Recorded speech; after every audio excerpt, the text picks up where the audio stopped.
Well, good afternoon all, and welcome to the Vale of Glamorgan Council's Cabinet meeting, today the 6th of March 2025. I'm Councillor Liz Burnett and Chair of the meeting as the leader of the Vale of Glamorgan Council and Cabinet Member for Performance and Resources. We're using the Council's hybrid platform today as usual, and so are normal reminders that the meeting is being live streamed and recorded and will be uploaded to the Council's website as soon as practicable after the meeting. For those in the chamber, and that's virtually all of us today,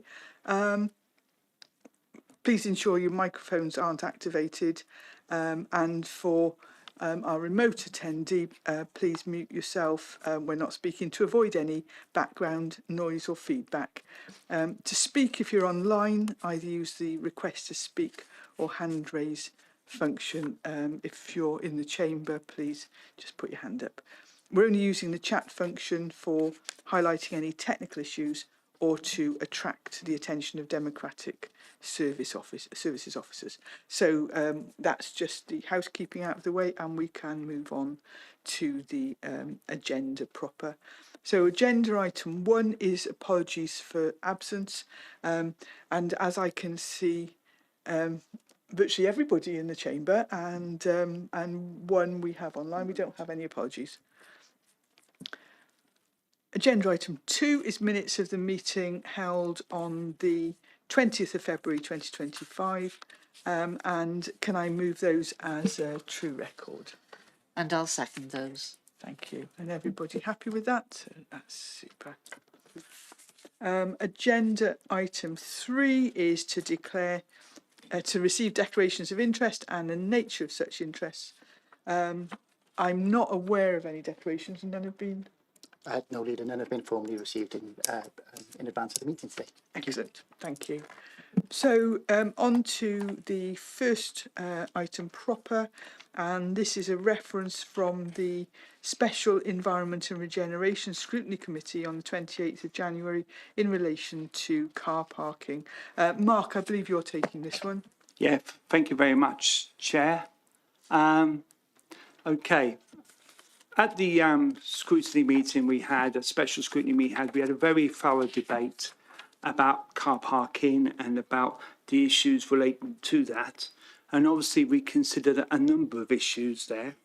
So I'd like to obviously thank scrutiny members and members of the public for their participation at this meeting, and also members of the council who are not scrutiny members as well.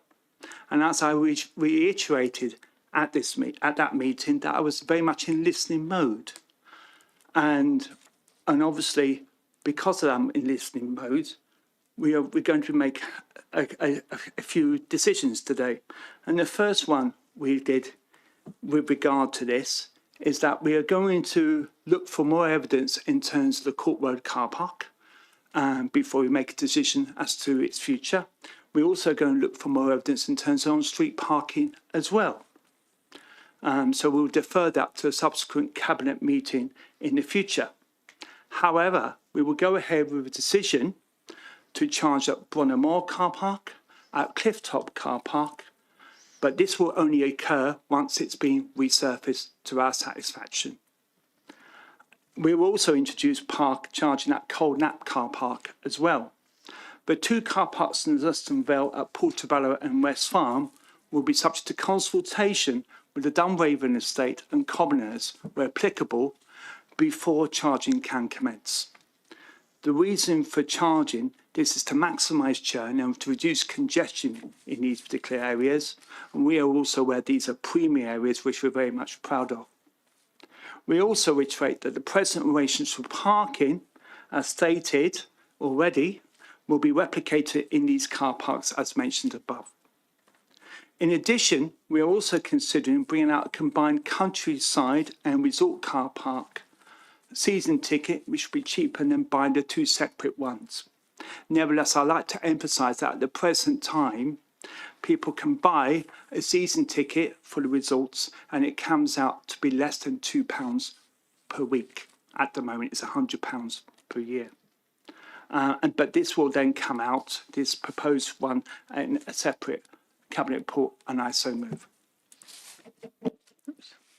Thank you, Mark. I'm happy to second that. I think the other thing that we wanted to do on this is 2016, we developed guiding principles in terms of car parking to talk about why we've taken a diversified approach, why we've done different things. And I think on rereading that, a lot is relevant to the current situation, but some of it also needs to be updated. So in the intervening period, while we re-look at this, look at extra information, we will also revisit the guiding principles for the current environment and see whether or not any bits and pieces of that need to change. Some of our policies have changed, so this needs to reflect that as well. But I think that is good to make sure that we have fully reflected the concerns that were raised with us at the scrutiny committee, and look forward to it coming back in the future. So I'm happy to second, and everybody happy to agree. Yeah, lots of nodding heads. That's super. So agenda item 5 is the reference from the Vale of Glamorgan Council panel performance assessment. Then that's a reference from Governance and Audit on the 17th of February. And actually, this was a really interesting meeting to attend and participate in.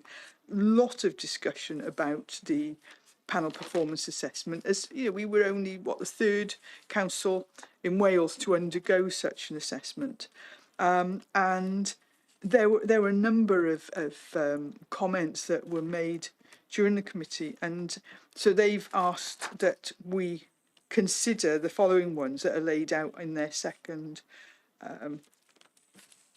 recommendation, and that's basically looking at they felt that the findings of the assessment demonstrated the values of the organisation and asked that their thanks were passed on to staff and elected members, and I think that's very welcome.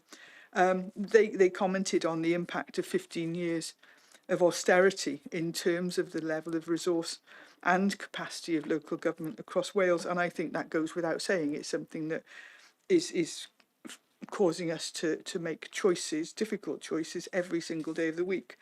They welcomed a move to a county-wide approach, so that we actually talk about the Vale of Glamorgan as a county rather than purely as a council, so that we can take or consider wider issues. That there needs to be improvement in public communication, particularly in relation to those difficult choices that we make. And that can be a challenge when there is so much misinformation around, that, trying to get ahead of the curve on that, to have a constructive dialogue with residents, can be challenging, but it is absolutely essential. They felt that working with partners and stakeholders was very important. I think that's completely agreed with by us.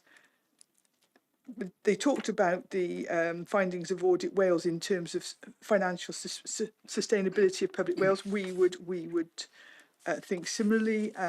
Hopefully, when we move to a multi-year settlement, which is hopefully coming, that will allow some of that planning to happen. There's a need to improve the scrutiny function. Well, we've actually got a report on that later on the agenda, so we can discuss that there. There's actually been a lot of discussion in other committees as well as this one in terms of community asset transfers, and I think at the moment there is an intention to increase community asset transfers alongside working in partnership, etc. But in terms of the detail in how that might work, that is probably again a matter for discussion with those partners.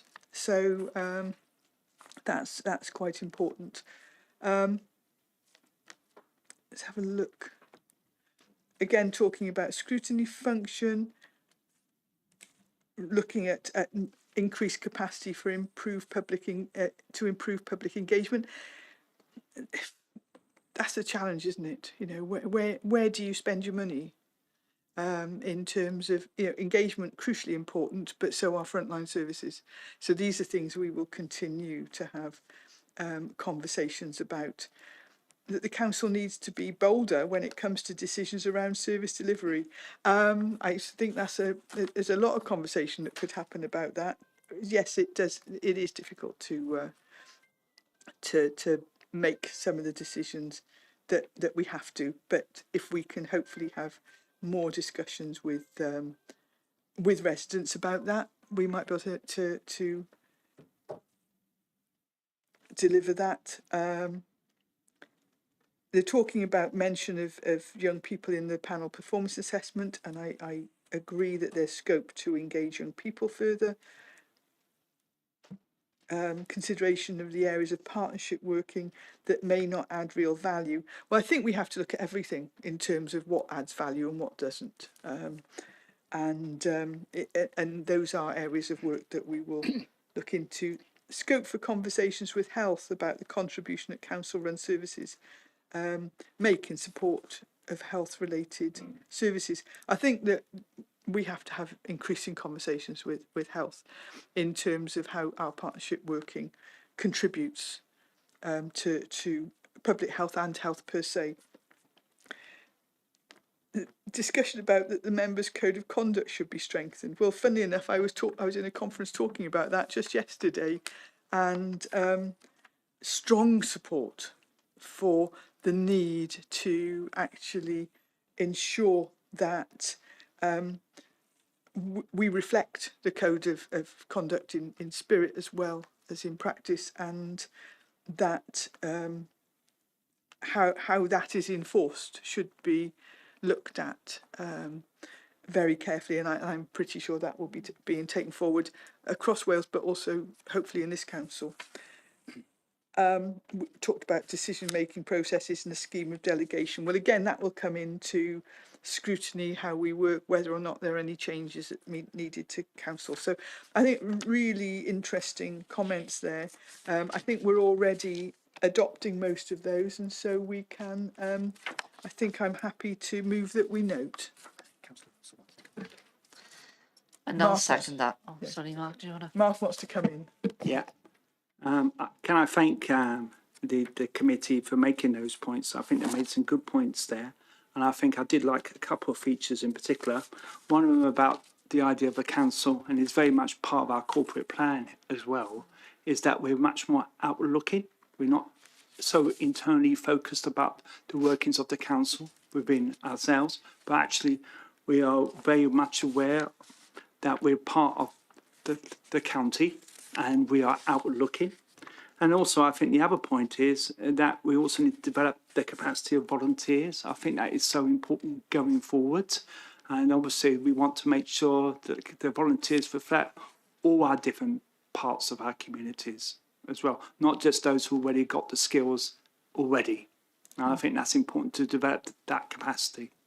Yeah, thanks, Mark. Funny enough, I was sent a photo earlier today from somebody saying, "Is this okay?" And it was actually a photo of a tree that had been planted, and where they'd put some information on it. And actually, it was the local tree forum that supports tree planting, waters trees, helps an awful lot more trees to survive locally. And I was able to say, yes, very much so. That's absolutely brilliant.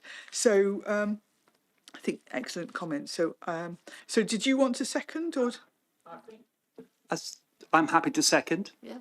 that's okay?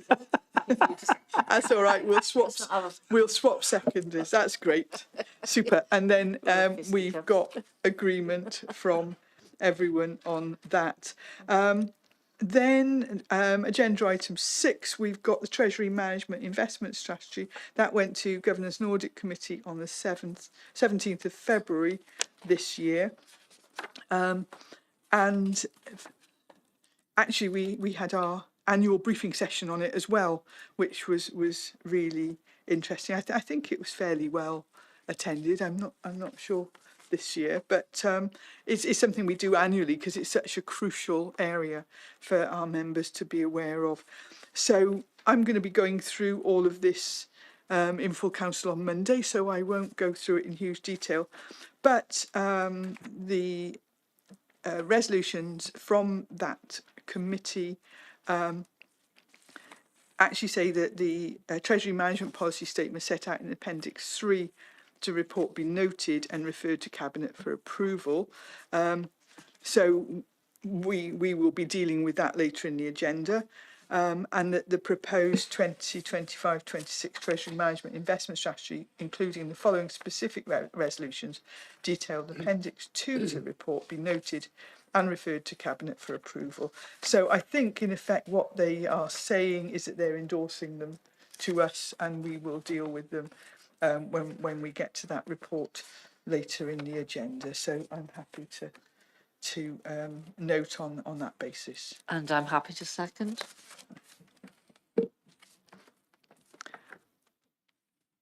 Agenda item 7 is from Corporate Performance and Resources on the 19th of February, and this is in relation to the draft Vale of Glamorgan corporate plan. And again, oops, hang on, let's double check. We are going to be dealing with this at agenda item 14 later in the meeting. So there were some questions about, it's in effect how we're going to deliver the corporate plan and some of the new ways of working. We're in that difficult stage. We talk a lot about transformation agenda, but actually because we're developing the transformation agenda, sometimes there isn't a huge amount of detail, but that will work as we go forward. It's good to know that the committee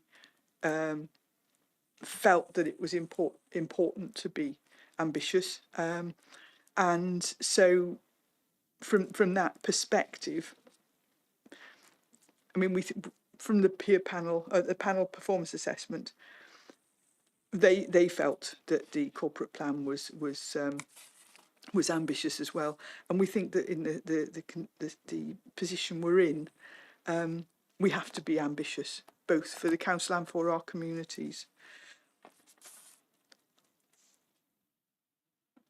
But knowing that we have faced well over a decade of incredibly difficult times, we have to do things differently. We have to look at how we can deliver services more effectively and appropriately for the current time. So we will move forward with that. In terms of the recommendations that came from the committee, they asked that we consider the wording within the document in relation to Objective 5 relating to goals, in particular those of Welsh language and the new customer services strategy, be strengthened and clarified, and they will be passed on to the officers to ensure that is happening. Further consideration be given to making the document more user-friendly. Well, when we get to it later, we'll see that there have been changes to the document on that, and that the improvements that the council was trying to make be more detailed, be detailed more clearly within the plan. So that, again, there have been amendments made to the plan, which we will cover when we get to it later in the agenda. So again, I'm happy to note those recommendations. And I'll second those. Thank you. And there's no dissent, so we can move forward. Agenda item 8 is our final reference for today, and that's reference from Corporate Performance and Resources Scrutiny of the 19th of February, and that's in relation to the initial budget for 2025-26 and the medium-term financial plan from 2025 to 26 to 2029-2030. So there were some queries. There were queries about, how the actual funding formula works, whether or not the council was continuing to lobby Welsh Government. there was some discussion over, because the references from other scrutinies come through to corporate performance and resources, whether or not they felt they had to discuss them or forward them on, and they decided to just refer them straight through to us for our consideration. There was some discussion about the sort of cost pressures in the report, and we will be obviously going into that when we come to the budget. And actually within the discussions in the committee, there was discussion about the unplanned use of reserves, and again that remains quite a concern going forward. It's also been discussed about the sort of the overall shortfall for local government funds per se, and I think that is the situation we're in. It's improved slightly this year, but we still have, as I said, 13 years of austerity. So if you actually look specifically from about 2012. So I'm going to go through, because I've got the different references from scrutinies. The corporate performance and resources have actually asked that we consider them. Well, the ones from environment and regeneration scrutiny they were talking about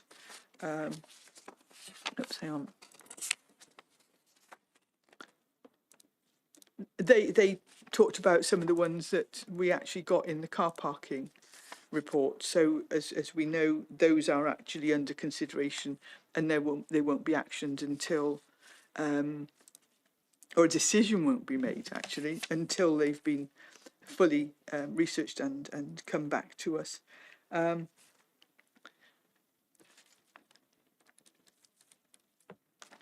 And they were also talking about the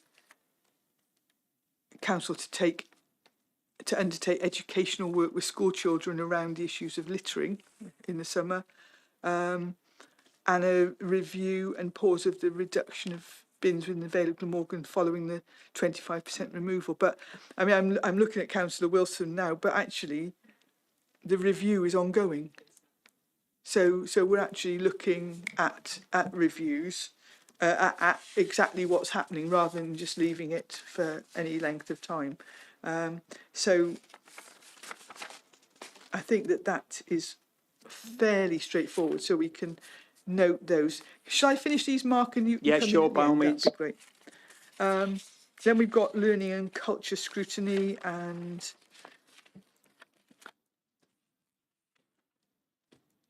there was a query as to how much Cabinet would take on board comments made by the public. Well, we'll be dealing with the consultation for the budget later on, and sort of saying that the level of funding to local services and schools is something to be proud of. Well, hopefully we can be. It's one thing that we've had back in feedback, but as I said, we hopefully can always do more. And then the Homes and Safe Communities Scrutiny Committee, they asked that lobbying continue, which it has done at, whether it be Wales regional, UK level lobbying, it has happened. Senedd, Welsh Government, whoever will listen. And the importance of conveying the information contained in the proposals to residents in an understandable format and to gain residents' views effectively. Well, hopefully we'll see the consultation reports. But do you know, one of the things I would say is as members, we all have this information, we all have the accurate information, and we live within our communities. And sometimes we need to be talking to our residents about what the accurate picture is of what's happening, what the pressures are, and hopefully, finding out exactly what they think. So that's the feedback from those committees. Mark, you want to come in? I just want to come in on the point about in relation to bins. Yes, you're absolutely right, Leader. you know, the review is very much ongoing. And I think if members of the public either want to contact their local member and then local member can contact myself or C1V or whatever use that they find comfortable or contact a relevant officer, then I urge them to do so. This is all very much a learning curve, but the aim of it is obviously I've got a budget, but there's other good reasons why we're doing this. And really what we want to reduce is the amount of domestic rubbish in these bins. People can hopefully take them home rather than put it in a bin. Alternatively, make sure that if a bin is overfilled, they go to the nearest bin or again take it home. As most of the public, the vast majority of the public do so anyway. But we're trying to make sure that with this strategy, we're trying to reduce the amount of bins in areas where there's too many of them. And there are some areas that we have taken them out because there's just too many and they're underutilised. But equally, in those areas where the bins have been abused, we're taking them out. What's interesting in my observations so far is that I found certain areas of the Vale to be cleaner because, you know, there's no bin there, and sometimes bins attract fly tipping, I'm afraid, because they go around it. And really, you know, but I want, if residents feel that there is areas that we do need to revisit, then please contact your local member or contact anyone you want to, and so that we get a better understanding, because we're all learning here, aren't we? Yeah, yeah. I mean, it's a perfect opportunity for citizen science, isn't it? So I've got numerous photos on my phone currently, which I will send to you, Mark. So, yeah, I'm happy to consider those recommendations that we note them. And I'm happy to second those. Shouldn't have brought Mark in when I I did know because he how could I have... was going to. Yes. Right, that's okay. So anyway, right. On to the... let's get those papers out of the way. On to the main reports, and so this is agenda item 9, and this is the Q3 revenue monitoring report for 2024-25. And it's always that strange time of year, isn't it, where we're all mindset is fully on budget setting. And if I can just get these to work. But we still have to have an eye on this year. So this report sets out the revenue position up till December just gone, December 2024, and it summarises the overall position. More detail, it's got appendices sort of 1 to 8, and there's a lot more detail in those. And the unplanned use of reserves, I mentioned that, you know, that continues to be a concern, reported as a drawdown currently of slightly over 12.7 million. And this represents continued pressure across a number of services, such as schools' budgets, with a number of schools predicting deficits at year end, although that is reducing. Additional pressures on school transport. That is a countrywide issue. And also increased demand for children with additional learning needs. And again, that is something which is a Wales-wide, well, in fact, national issue right across the UK. There's also some growth in the pressure in children and young people services. And that is, as we've discussed before, down to demand and complexity of need. And some of those pressures, we will be able to mitigate them by the service establishing local residential provision, which hopefully will give a better outcome as well as a improved financial situation. There's generally been an improvement in the position across the other council services, which is largely due to additional income and grant income in year, including some pay grant funding allocated corporately and to schools, as well as holding open some vacancies within teams. So we've had some funding come in externally and some has been done by cost savings within the council. There's also some additional surplus recognised in respect of council tax and external borrowing costs. The improved corporate position has been used to increase the amount of reserves set aside to offset school deficits by a further 2 million. And that will mean an allocation of 4 million, which provides prudent levels of funding for the expected outcome position for schools at the end of this financial year.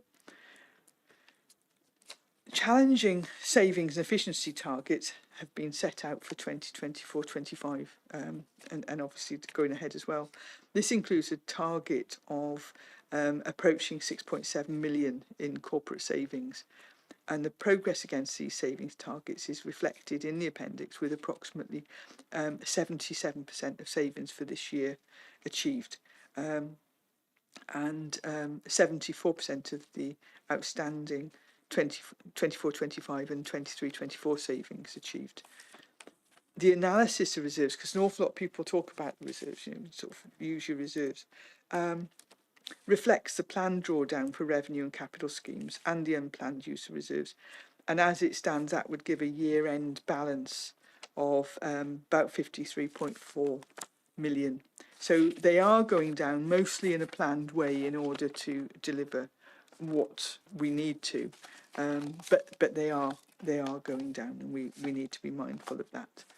So fairly straightforward here. The recommendations for us are that the position with regard to the authority's 2024-25 revenue budget be noted, and that the Q3 revenue monitoring 24-25 is referred to scrutiny committees for consideration in the usual way. So I'd move. And I'll second those recommendations. Super. My papers are starting to fall apart.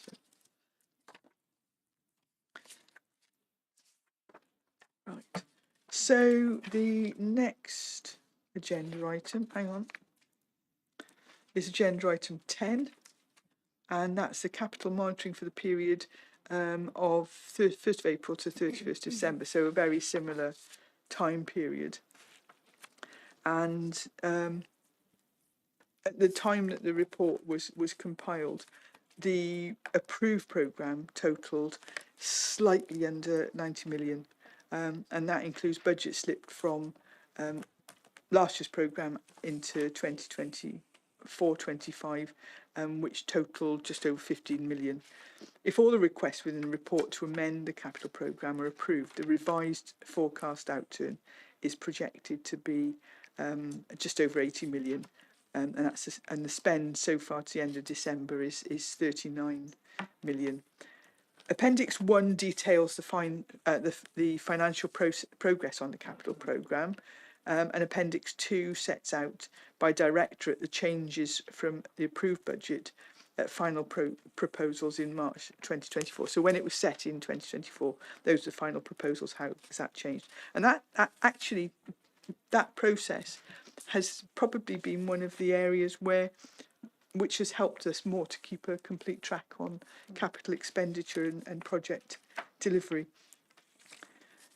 As we always say at this point, it's important to note that many areas are continuing to experience an increase in costs associated with the delivery of schemes, and tenders are being received over the current allocated budgets. So officers are reporting the requirement to renegotiate submitted tenders, which proves difficult.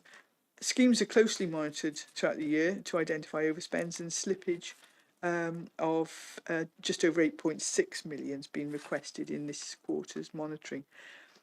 Officers will continue to work with project managers and sponsors to ensure that we deliver value for money and that all possible funding opportunities are identified and fully explored.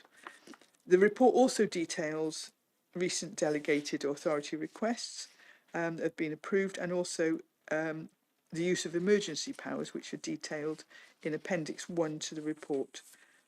Two schemes have been highlighted in the report which are being delivered in 2024-25 capital programme. Firstly, under the early years grant programme, where small grants are being delivered totalling 470,000 to childcare providers in the Vale. And secondly, Welsh Government Brilliant Basics grant funding has been received to deliver a toilet refurbishment scheme at 3 coastal sites in Llantwit Major, Ogmore and Southern Down. The report seeks to make several amendments to the current capital programme. Some larger amendments have been sort of highlighted, and so that's the carry forward of just over £1.5 million of the vehicle replacement programme into next year's capital programme. The carry forward of slightly under £5 million of housing improvement programme into next year, and the reprofile of City Deal in the 2024 and future years capital programme. So in terms of recommendations on this, if you have a look at page 2 and halfway down on page 3, I wouldn't intend to make you sit and listen to me going through all of those. So I think if we can take recommendations 1 to 6 and the various bullet points as laid out on pages 2 and 3, and I'm happy to move. And I'll second those recommendations. Thank you.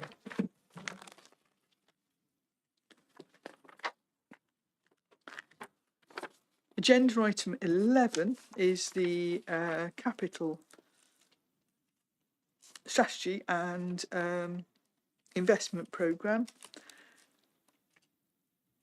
and this is slightly more involved on this one, so it'll take me a bit more time. It's the report sets out the council's proposed capital strategy for next year, Appendix 1, and then the final 5-year capital programme proposals for the period 2025-26 right through to 2029-30, which is detailed at Appendix 2. The capital strategy looks at the longer term view of the council's capital investments and outlines the various strategies which identify the priority areas for capital investment and the external factors that result in the need to incur capital expenditure. It's actually quite difficult to predict available capital resources over the long period, as we get an annual allocation of funding, so we don't exactly know what's coming through. Hopefully, again, we might end up with multi-year settlements, so that would be really helpful. But the provision of specific grants tend to take things up, but in an unpredictable way. Capital receipts are also difficult to predict, obviously, in light of the current economic climate. The council's facing significant pressures in relation to price inflation and the cost of living crisis, and as we've said previously, that increases the cost of materials and labours, and has had impact on the current schemes and also the funding available to fund new schemes.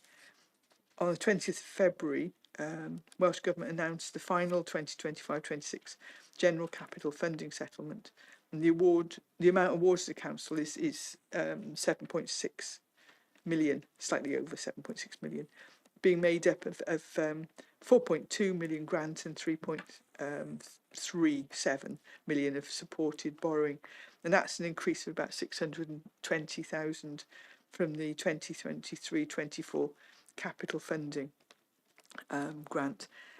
Although that was more than was predicted.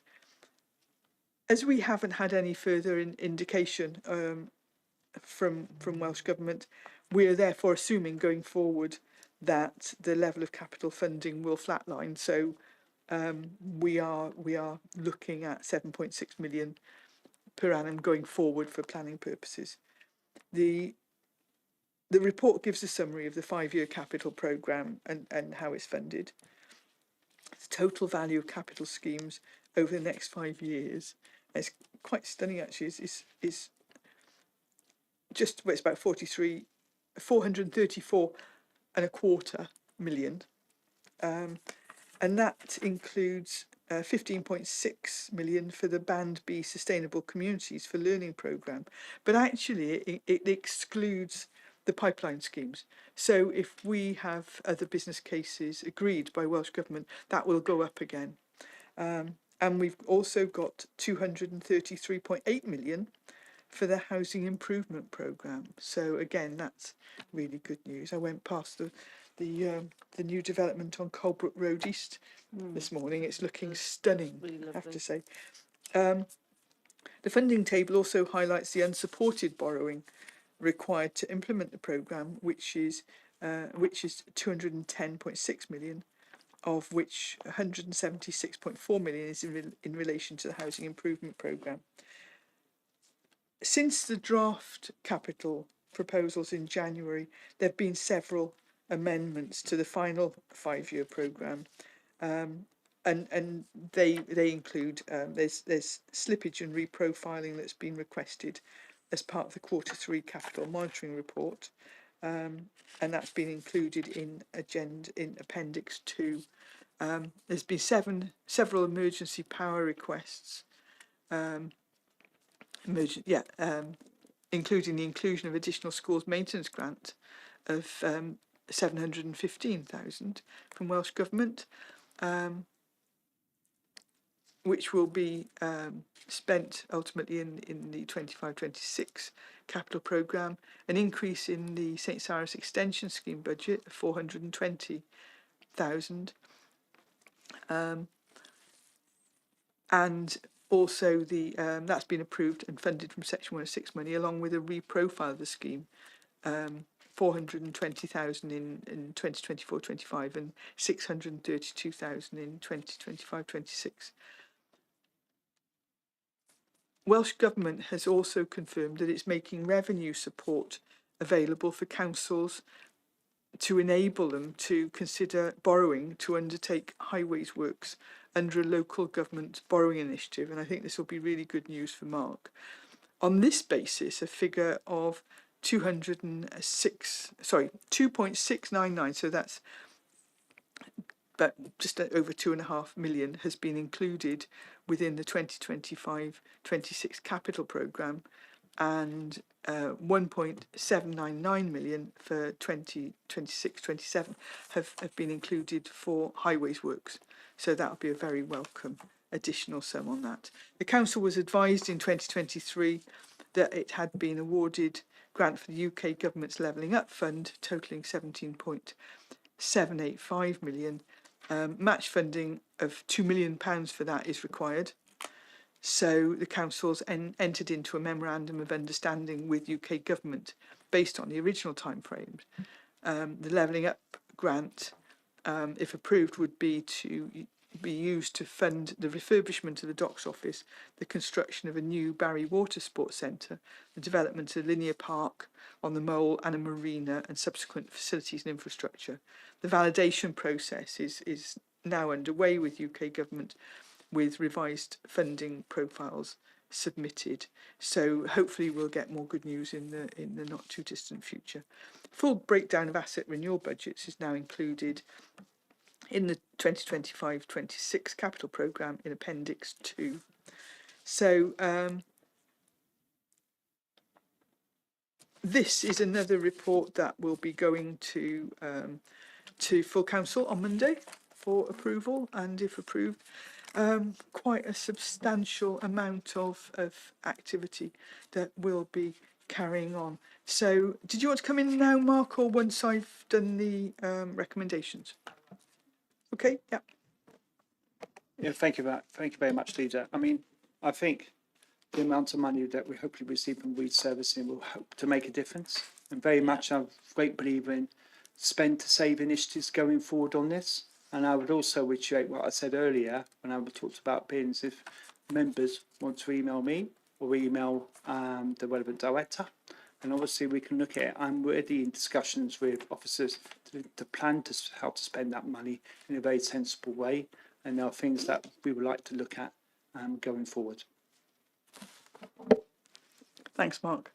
So the recommendations for this report are on page 3, and they are recommendations 1 to 5. Again, they are quite detailed, so I would move that the recommendations 1 to 5, including the bullet points to recommendations 4, which are 1 to 9, and happy to move. And I'll second that. Thank you. Next report is, we were discussing earlier as it was a reference, was the Treasury Management and Investment Strategy 2025-26, an update for 2024-25. This is an incredibly complex report, which is why we have training every year on it. But as I said, it is absolutely crucial that members understand the various areas of this report. I won't go through it in huge detail today, but I will at full council on Monday, when obviously people have a greater opportunity to discuss it. This report actually differs slightly from the version that was presented to Audit and Governance Committee on the 6th of January, due to the fact that since that time the final budget settlement's been announced by Welsh Government and additional grants have been awarded towards the Housing Revenue Account Improvement Programme and Romley Primary School Dining Block that's reduced the borrowing that was originally built into the programme. There's also some slight changes in relation to the leasing figures in relation to IFRS 16. So the interim report provides an update on the Council's Treasury management operations, and that's from 1st of April to 31st of December. The proposed Treasury management strategy statement, minimum revenue policy statement and annual investment strategy are all set out in Appendix 2, and they've been compiled according to regulatory standards, and again they're listed. Appendix 1 includes the interim report, strategy 2024-25, the review and updated prudential indicators for 31st December 2024, and the policy changes as at 31st of December 2024 as well. So it goes through that. Appendix 2, as I said, it includes the Treasury Management Strategy, minimum revenue provision and investment strategy 2025-26. Again, Appendix 2. And that goes through things like the reporting requirements, statutory prudential treasury indicators, so on and so forth. It goes through the economic background that we're working in, prospects for interest rates. So quite a detailed one, which is why our training took about an hour and a half. But looking forward, it also talks about the sort of capital expenditure and council borrowing, which is why that we had that slight amendment. But we're still in an under-borrowed position, so we don't borrow as much as we could. It lays out our investment strategy, and the council.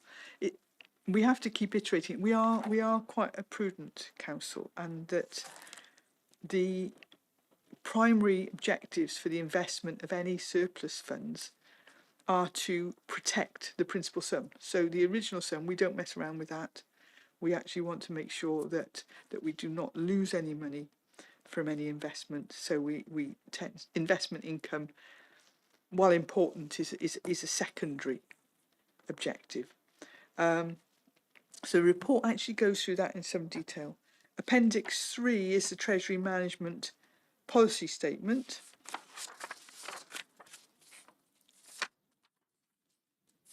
And that talks about how we work within the framework of Chartered Institute of Public Finance and Accountancy's Treasury Management in the public services.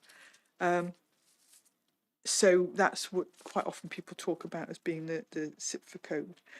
So the council's main policies covered by this report are in that appendix, in Appendix 3. So again, there are quite a large number of recommendations on this, and they're laid out. We've got recommendations 1 to 7, which I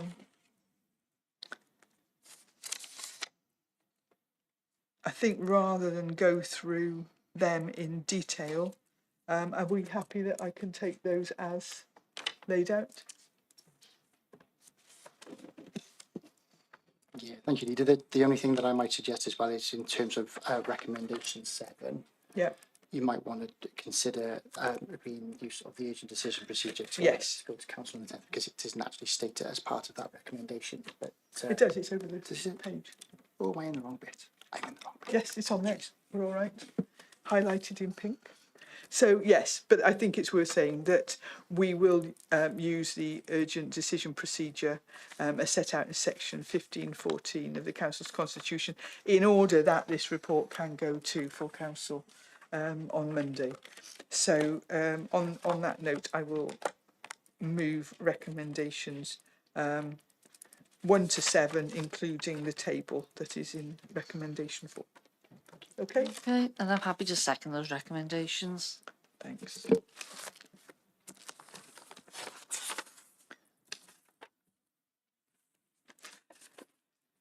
So we can move on to agenda item 13. This is the draft budget 2025-26 and the medium-term financial plan 2025-26 through to 2029-2030.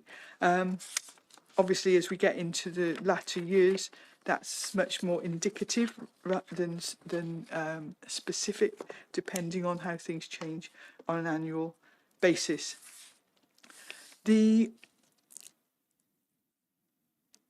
As with the previous report, this goes to full council. So again, I will cover it in more detail at full council, where it will no doubt be fully debated. The report sets out the council's draft budget, and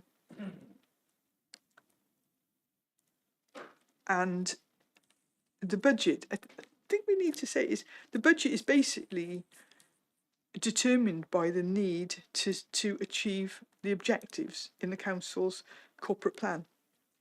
We're going to discuss the new corporate plan from 2025 to 2030, which is Vale 2030, later in this agenda.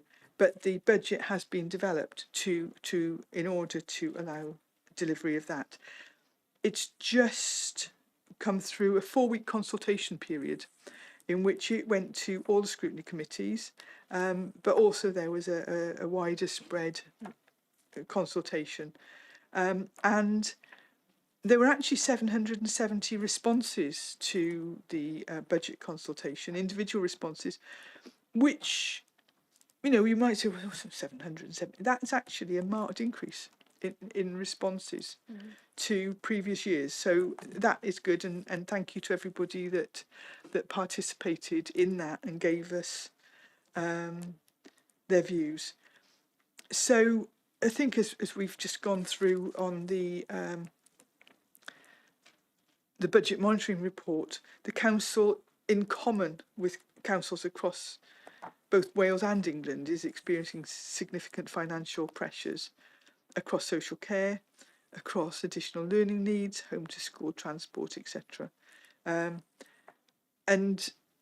that was recognised by Welsh Government. And so in the budget, that settlement that was received, there was a similarly favourable provisional settlement of 3.3% from Welsh Government.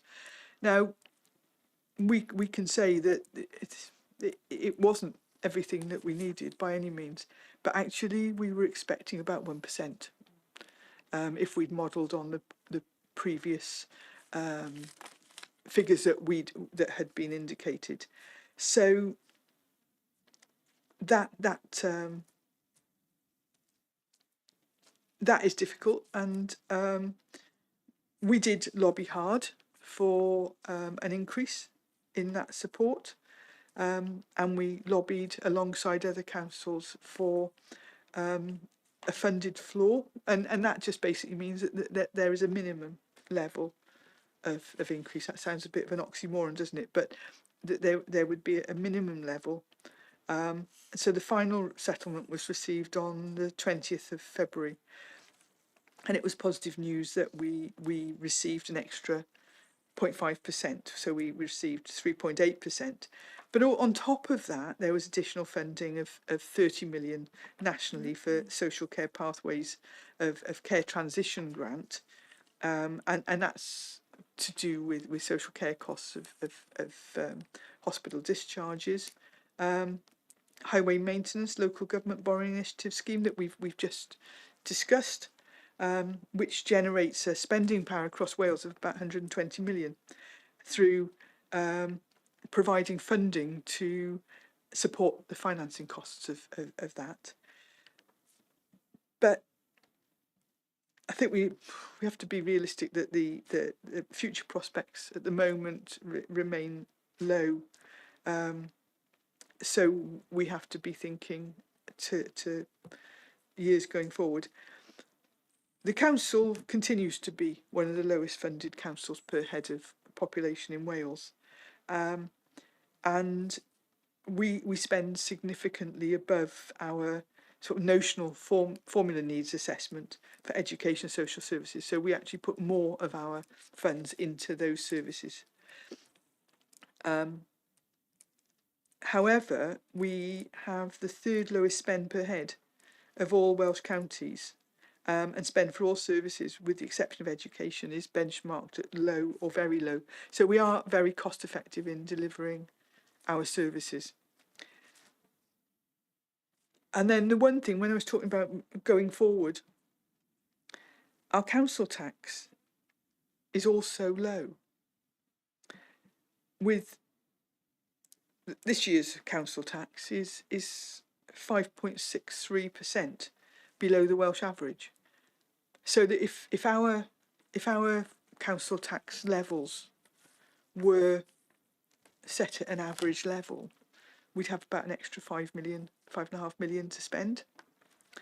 Now that has to be balanced against cost of living, what's happening for our residents, etc. And so this year, that has not been on the table, but that is the sort of scenario we're working in. An increased proportion of council's resources is taken up by social care and schools, so that's risen now to 71% in the draft proposals. The council is faced with financial pressures of just slightly over 29 million, and if we look at the medium term, that's about 83.5 million. When we started talking about the budget, the underlying pressures that we were facing for next year were borderline 40 million. And so there's been an extensive review to manage those down. But I think these are conversations that we'll be having when we talk about, well, why isn't this happening? Why isn't that happening? Well, actually, those were the things that went out of the budget when we were trying to get those figures from 39 or nearly 40 million down to 29 million. And that's where your difficult choices come in. So when we spoke about this, when we first brought the draft budget forward, we weren't happy with going with a 6.9% council tax increase. And I said at the time that if we had additional money from Welsh Government, that we would do what we could to bring that increase down. And because of the other money that we've had through in terms of social care, etc., we are actually passporting that the million that we've got from the extra funding floor into reducing the council tax increase.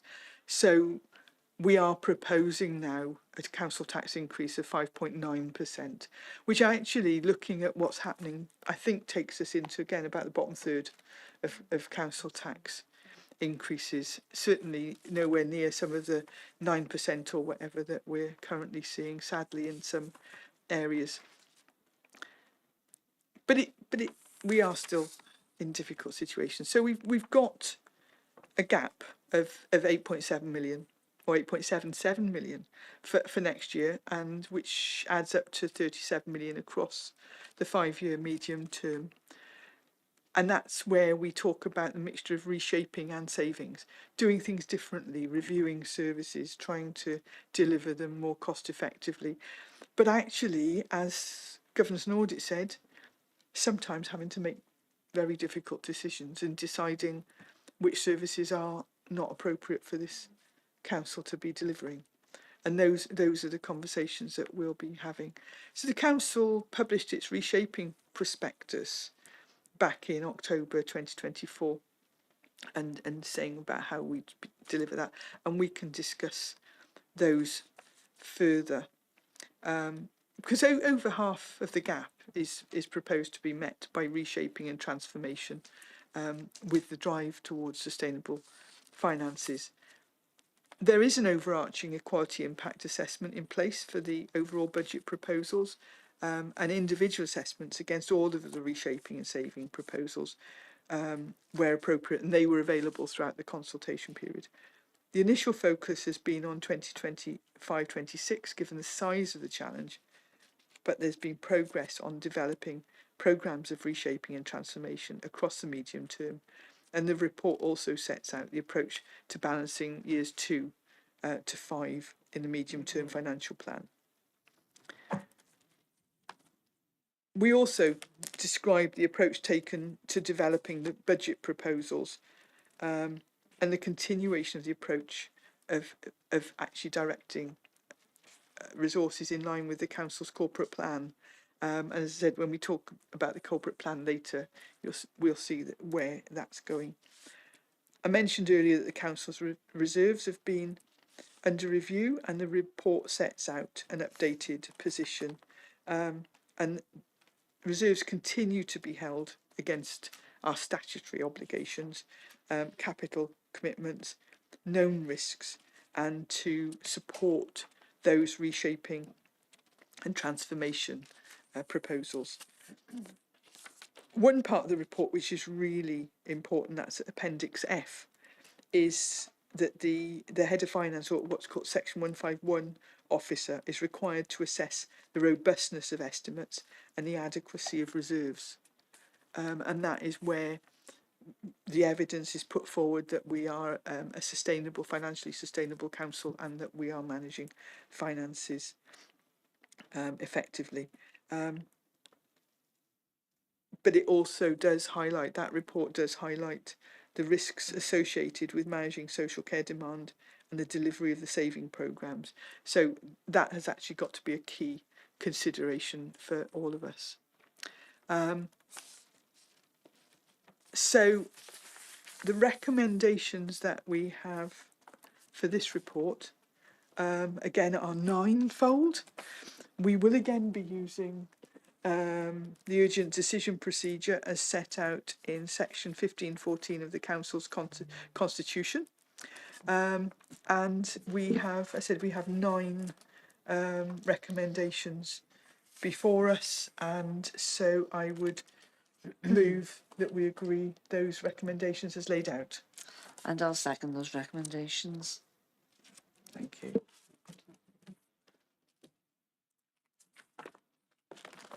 Right. Haven't got any water, have we? No. So,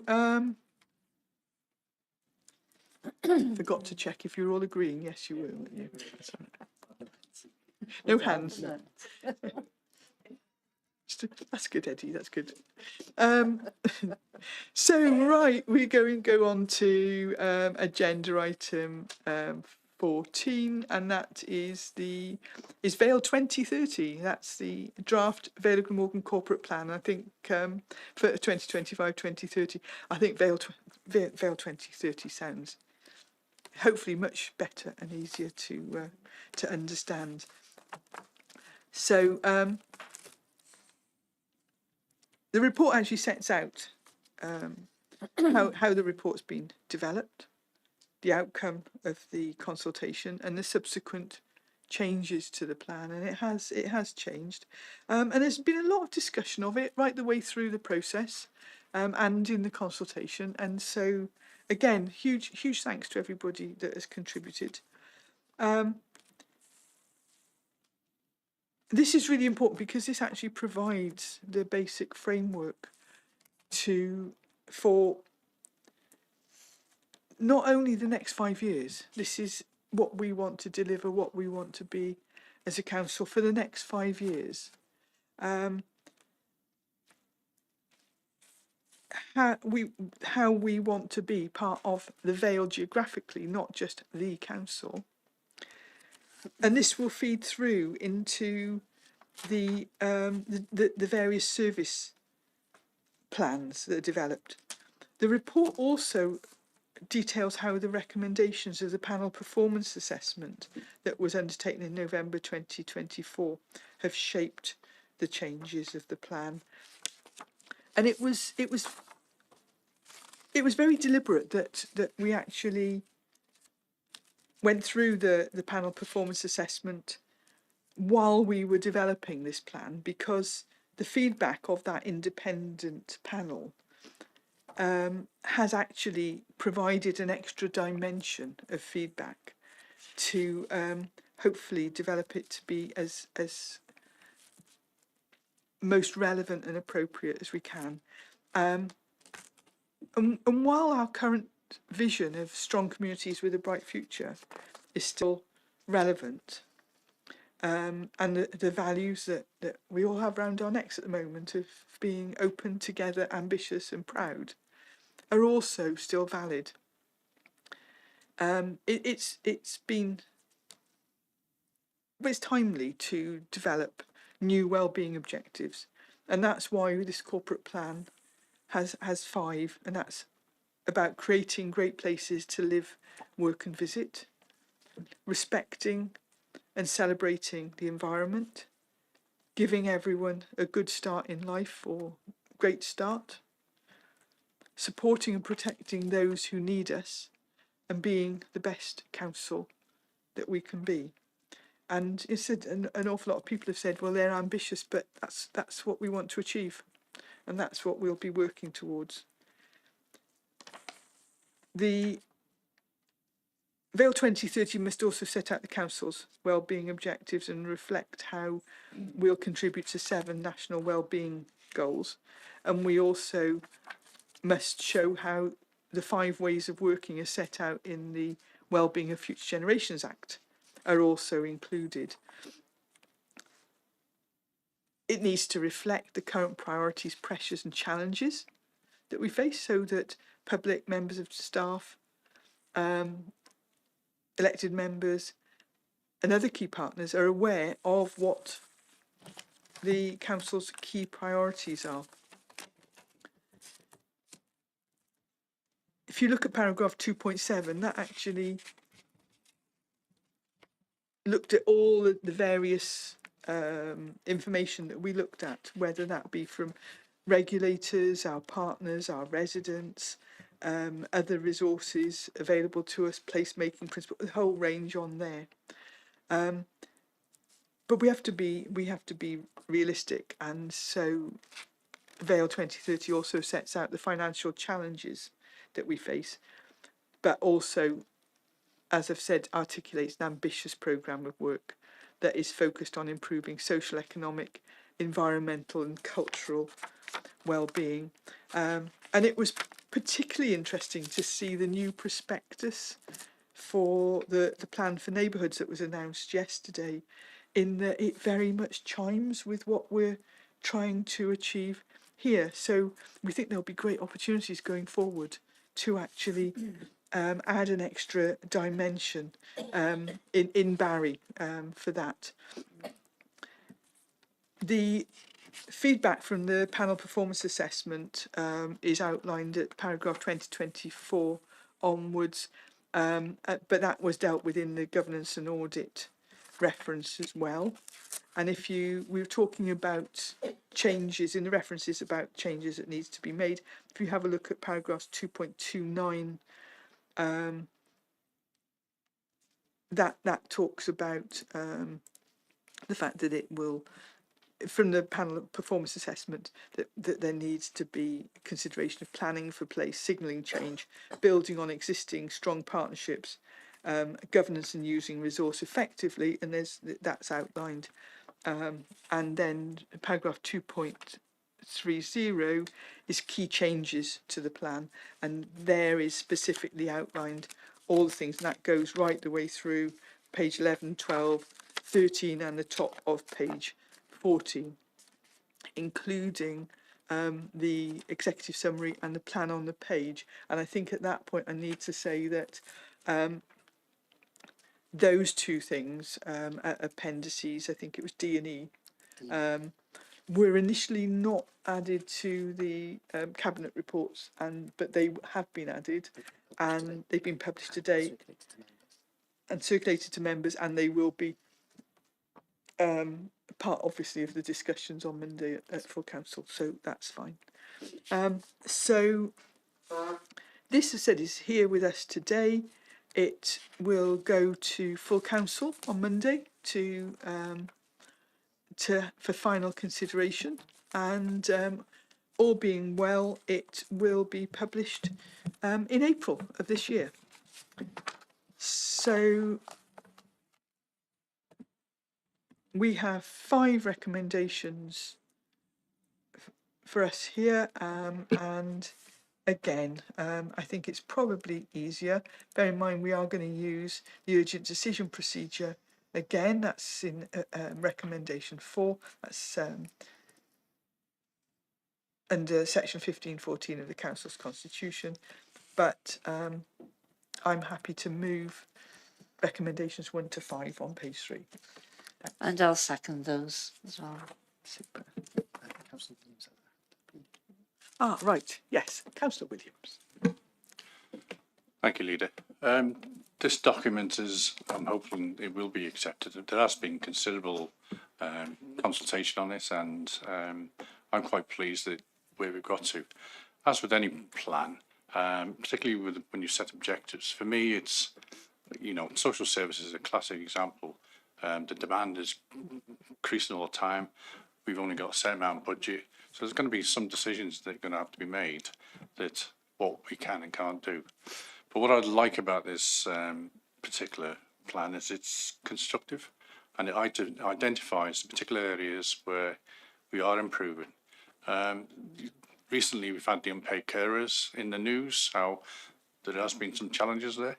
I think within the Vale, there have been some improvements over the last year. Unfortunately, we're not promoting those enough, whereas that's in here. I'm also conscious that when you have a plan like this, is it fit for purpose? In other words, I've had a couple of action plans come from the Welsh Government, and I'm thinking, well, how are we going to meet those if the plan wasn't written in a certain way? But through the officers, it's already been identified that even with those action plans, they contribute to the well-being of our residents. And so I'm really pleased that it fits in with this. And one other thing that struck me the other evening, we had a corporate parenting panel talking about the children we're responsible for. And the officers were already talking in terms of this meets the objectives of this plan. So I'm really pleased that it meets an understanding from the people who are going to deliver, and also it will meet the residents' needs. So I just need to say that, and hopefully it will be accepted next week. Thank you. Thanks. No, thanks, Ed. You totally agree. And Mark, you wanted to come in. Just want to highlight, in particular, in the actual draft of corporate plan, or if you look at section 4, it shows that we are actually listening to the results, because the results from our surveys actually borne out by our objectives that we want to achieve. And I think this is a very important section that I would urge residents and members to read and take on board, when no doubt we'll be discussing it on Monday at full council. Thank you. I also forgot, and bear in mind I've put a red tab on it so I wouldn't forget. I also wanted to mention if you look at page 21, in effect what is laying out a sort of contract that we want to have with partners, and if so important is it for us to work in partnership on this corporate plan that we are laying out what people can expect, what organisations can expect if they work with us, and what we will do, and so what they can expect of us, and what they can expect us to do. Quite a few people have talked about the sort of move towards increased community asset transfer. Well, we don't know what it's going to look like, because actually it's going to be guided by the pace at which local organisations are able to or want to develop. And so this actually lays it out, and it well, a town and a community council have actually said to me that they particularly liked this page, and it's actually quite nice that people would be able to say, this isn't quite working. I think it's bullet point 4 that's not quite right. Can we talk about that? And it actually gives us an opportunity to discuss. So no, I am really pleased with this plan, and we'll be very pleased to take it to council on Monday. So we're all happy with that. We did improve it. Yes, fine. Getting carried away there. You can tell I like this plan, can't you? Say we've lived it for how long? Could say too long, but No. no. But I think what it reflects the work, doesn't it? That's It does. gone into. And then something we've discussed about quite a bit in the agenda so far today, agenda item 15, and this is reshaping scrutiny. I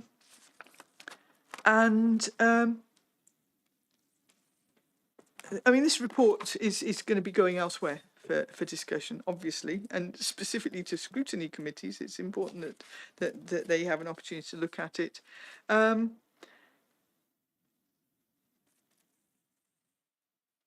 so, you know, when you actually think about, well, what is scrutiny?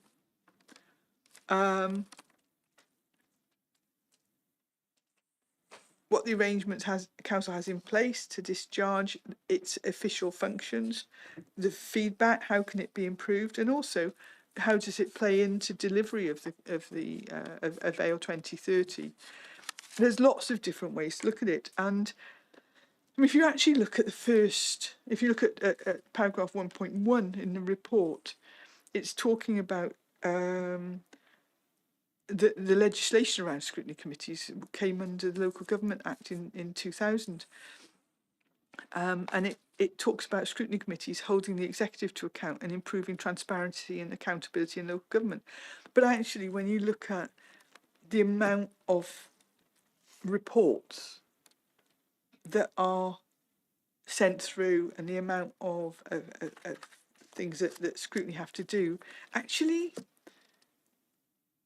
it probably hinders that, and we know that we need to change the model for scrutiny. And at the moment, the current structure was last reformed in May 2016, and so much has changed since that.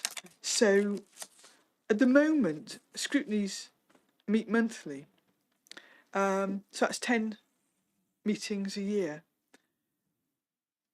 And the report, if you look on paragraph 1.9, it talks about it having done an audit of the work that they do. An awful lot of it is reports that the committees just note, because there's not really anything that they can sort of get hold of and make a difference with. I mean, we get the comments back, but I think, well, the comment that I've actually put onto my papers here is that we have intelligent, talented members with a wealth of experience and expertise, and we need to harness that. And at the moment, I'm not totally sure that we are. I'm not totally sure that scrutiny members have an opportunity to really sort of grasp onto some of the situations, some of the really tricky situations that we need 54 collective brains on, really, to tackle. But the other thing is how do we work with the public? Because again, at the moment, if you speak at scrutiny, you get a certain allocated length of time, and how is that input effective? So that if we're looking at more task and finish groups or task and finish work, if we're looking at more scrutiny inquiries, looking into particular areas. I mean, there are areas of scrutiny work historically that have changed some of the key ways that we work in the council. So I think that we need to look at that. And, you know, again, going back to the panel performance assessment, they actually did say that we could gain much greater value from scrutiny. And you know, that builds on an Audit Wales report about where scrutiny functions could be improved. So that's the conversation that we're currently having. So it's an opportune moment. The council's, you know, as I said, is launching its new corporate plan. We've had various reviews, etc. We're 2 years into, no, coming up for 3 years into an administration after the last election. So even our newer members have views on how things are currently working and where they could improve. And so that would be good. There's a proposal at the moment as to how the scrutiny committees could fit with the current objectives in the corporate plan and how that might work. And whether or not we have, you know, we have separate briefings, how it could be monitored, and whether there can be specific meetings to look at policies before they're determined. So how do you shape a policy within the council? So we're still at a stage where things can be shaped, but the report outlines the actual initial proposals, and as I said, these will be going to scrutiny for discussion. And the recommendations that we've got today are, I mean, there are 6, and I might as well go through these because it's quite important that that we reflect upon existing scrutiny arrangements and their effectiveness in meeting its desired aims based on feedback provided from a range of stakeholders, and they're in the report. Secondly, that Cabinet endorses the proposed principles and approaches identified as part of reshaping scrutiny in supporting the delivery of the Council's new corporate plan. 3, that Cabinet approves the hosting of further member engagement sessions by officers to provide an overview of the proposals and offer members the opportunity to participate in the design of any proposed changes. 4, that Cabinet notes the scheduled group member meetings on the 12th and 13th of March. 5, that Cabinet refers this report to Democratic Services Committee, the Governance and Audit Committee, and Corporate Performance and Resources Scrutiny Committee for their consideration. So I suppose it should be noted that, as well as the group member sessions, there is nothing to stop any member attending any of those scrutiny or committee meetings. And that finally, that a further report be presented to Cabinet on conclusion of the above activities and prior to consideration by full council. So hopefully we will come back with a final report which reflects the discussions that will take place in the interim, and I'm happy to move. And I'll second those recommendations. Thank you. And there's no comments. Oh, there's even some nodding. There we are. So I am absolutely delighted to get to agenda item 16 and hand over to the Deputy Leader for her reports. So this is the funding and delivery of the Green Links Community Transport Service. Over to you, Bronwyn. Okay, thank you, Leader. So the aim of the report is to give Cabinet an update of the delivery of the Green Links service And also we're going to propose to fund the service till the 31st of March 2026 with Section 106 contributions, unless we can find alternative funding. And then we're also, the report then also informs of other types of funding that will be explored to fund the service longer term, but that will be reported back to Cabinet later in 2025. So just as a bit of a background, the Green Links Transport has actually been running for 13 years, which I didn't quite realise actually how long it had been in operation. Yeah, so it was 13 years. And it forms part of the council's provision of public transport. And the aim is that we assist with providing transport for those who have no access to local public or private transport, or those who are unable to access public transport due to physical or mental abilities. Now, generally, the service operates between 9 a.m. and 4 p.m, Monday to Friday. However, it is available to hire in the evenings and weekends for group members. And it's operated by cash payments are made, but also passengers using some of the services there, they're actually allowed to use their concessionary bus passes for free of charge as well. And it can be used, or has been traditionally used for lots of reasons. People have attended health appointments, shopping, visited relatives in care homes, accessing local community clubs, visiting your family and your friends, or just to get out into the fresh open air and actually, visit places within the community. So it operates using one paid driver, but we've also got 12 volunteer drivers and 2 office staff. The volunteers tend to offer the services 1 to 2 days a week. And then that means that we're actually able to offer 2 to 3 vehicles each weekday. So I think it's worth mentioning the fleet. We've got 7 vehicles on the fleet. We've got 2 12-seaters, 2 9-seater little buses, 1 caddy, and the most recent addition is actually 2 electric vehicles as well. Then there is an additional caddy which is used by Dinas Powys Voluntary Concern, and all of these are accessible as well.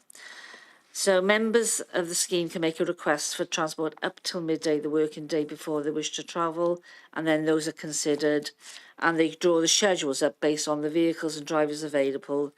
And the aim is to actually accommodate as many passengers as possible. So it's a little bit of a fluid sort of scheme by where they can plan, and that's where people's expertise come in and help in that. So at the moment, the scheme has got 2,118 individual members and 133 groups. And I think that's important to highlight that it's not just individual members who can belong to the scheme, it is groups as well. As I'm pretty sure, I think it was something like the Nordic Walking Group, they are one of the members. So these are the types of groups that can help support the scheme and to use the facility as well. And then, so since March 2023, 224 new members have joined the scheme. And in 23-24, the Green Links facilitated 4,870 passenger journeys. And I think this is where it's been still picking up post-pandemic. That did, without a doubt, sort of put a big dent into the service about how we could use it, volunteers. So it is taking some time to build back up, but it is definitely on the increase. So between April and December 24, 3,786 passenger journeys were undertaken. And then we're forecasting that 5,000 journeys will be undertaken in 24-25, which is showing that upward trend in the service.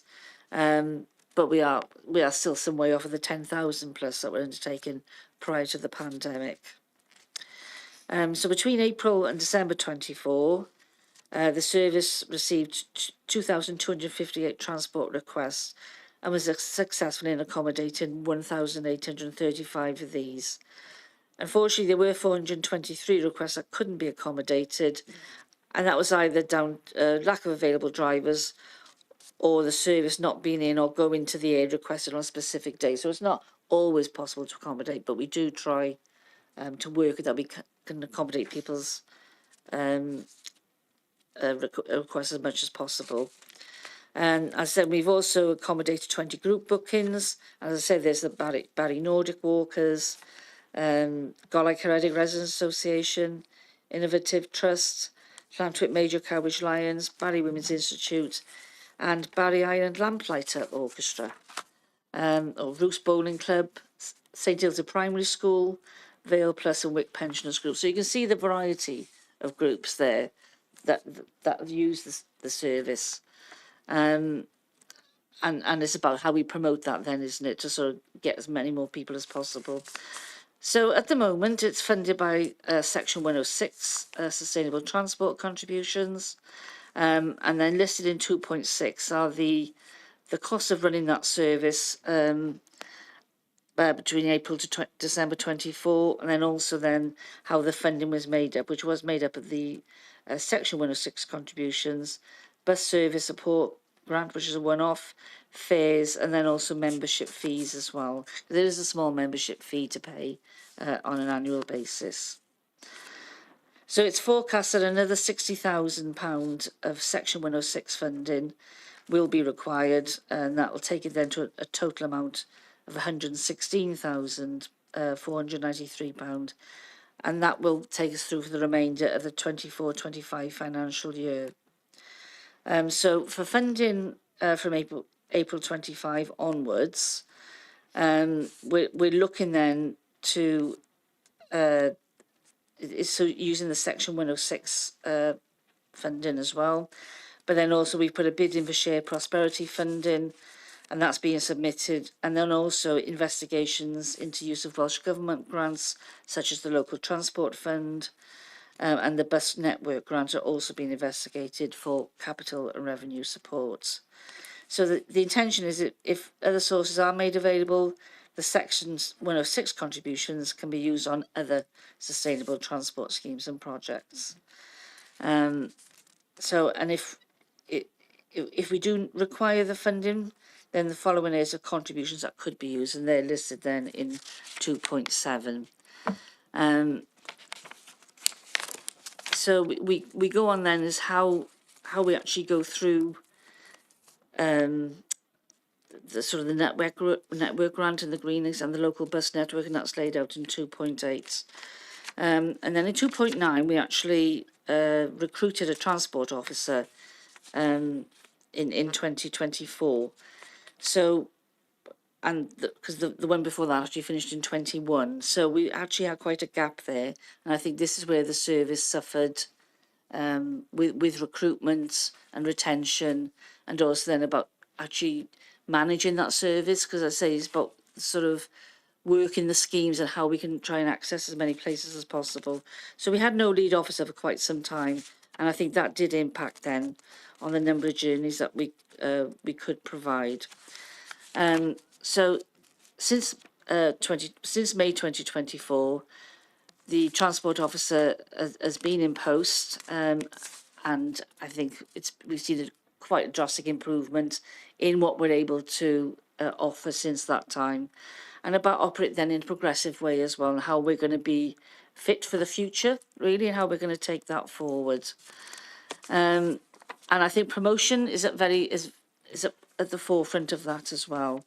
And I think if you see in 2.3, you can see the how we're trying to promote it. We've got the social media channels, various events, and then also forthcoming events that the transport officer will be attending, and then also paper advertising in the various editions of the Glamorgan Star newspaper and the Wenvo What's On. We're also putting adverts out on Bro Radio, and that started actually August last year, and that supports then the growth in membership. So these are paying dividends, these way of getting out there. There's also a refreshed Green Links leaflet, and that's actually attached at Appendix 1, and that's been put out into places like doctor surgeries, libraries and village hubs throughout the Vale in the new year, so that's recently. I did mention about the 2 new electric vehicles. So that was quite exciting to get those into the place. And actually they'll replace 2 of the diesel fuel vehicles this year. And I think this helps our future vision around energy and our contribution to the environment as well. So we're also sending out a survey actually to existing Green Links members, because we're trying to get as much feedback as we can to try and formulate our how this will operate for the future. So I think that's really, really important. And I think also then it is to sort of contact all the members who are there now, and also then to try and attract some people in who are thinking, actually, this is how we'd like it to be, or we would be able to use it more if it was A, B or C. So getting plenty of service sort of requirements in there. So the G1 service, so this is actually going to be introduced, or reintroduced, should I say, 2 days a week, Thursday and a Friday. And the G1 service, if I remember rightly, I just lost the form, is actually, that's right, so this service actually goes from St Athan to Bridgend via Cowbridge and those surrounding villages. And if you look at there is on the appendix, you can actually see the map that runs out. So that would be operating on 2 days. So I think that's a really exciting move for us. It used to operate before, but this is one of the services that unfortunately fell by the wayside. So I think, and you can see there that the route is hopefully will take or can take, depending on demand. It is actually the areas that will reach. So I think that's, that's a positive move as well to get that back into operation. So I've got 3 recommendations for today. Is that first one is that the Green Links Community Transport Service continues to be funded by Section 106 Sustainable Transport Contributions until March 2026, should other sources of funding not be available. 2, that should the Section 106 contributions be required, myself as Deputy Leader for Cabinet Member for Sustainable Places, in conjunction with the Cabinet Member for Community Engagement, Equalities and Regulatory Services and Head of Sustainable Development, be granted delegated authority to agree the sources of funding. And this is in instances where use of that funding for Green Links would be consistent with the terms of the Section 106 agreement. And then lastly, there are further reports presented to Cabinet later in 2025, once other sources of funding to run the service and potentially purchase a new replacement electric minibus have been explored. And I'd like to move those recommendations. Happy to second. Okay, thank you. Yeah, I just like to thank you for the report, Deputy Leader.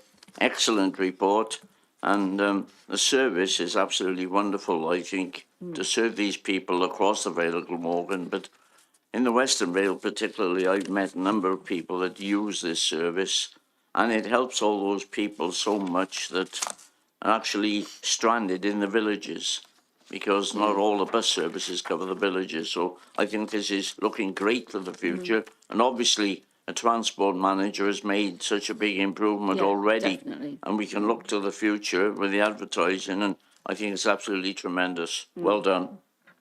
Thank you.